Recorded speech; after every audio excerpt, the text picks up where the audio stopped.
My name is Yang Fu. I work for Plan International Canada as a child protection advisor.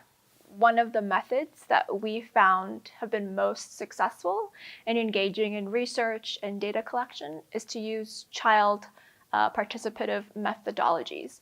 So that means data collection tools and strategies that are really friendly to children of different ages, that promote their own creativity, and that are age appropriate for their level of development and the communication styles in which they're most comfortable from. So this can include, for example, the use of drama, drawing, games, etc., to ask children about how they perceive their own lives, what priorities or issues are important to them, what change, if any, have they seen as a result of our intervention, and other issues that they'd like to discuss. So, for example, in the Central African Republic, we were evaluating our work with community-based child protection mechanisms, and we wanted to ask children to what extent these community-based child protection actors have affected or built a protective environment for them.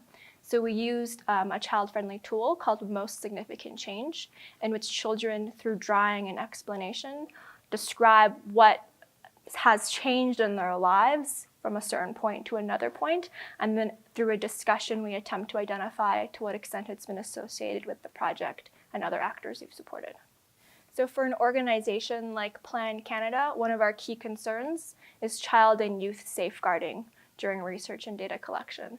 So that really means that no child, youth, or other community member is being harmed during data collection, that we're not re-traumatizing children through our work, that we're not putting children in danger or making them vulnerable to backlash or stigmatization from the community.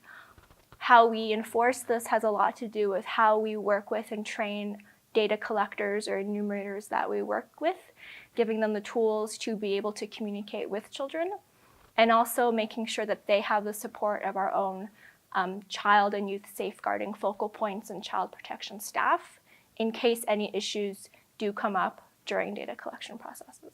So different audiences and different donor priorities shape our work in various ways. I think one way is that whatever issues donors prioritize in a specific year or in a specific cycle means what they will fund or not fund and what issues they prioritize. In terms of the public, when we do research, sometimes we target specific audiences.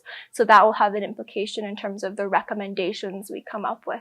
I think another way that donor priorities shape our research is actually which countries are being prioritized by which donors and when, and which humanitarian crises.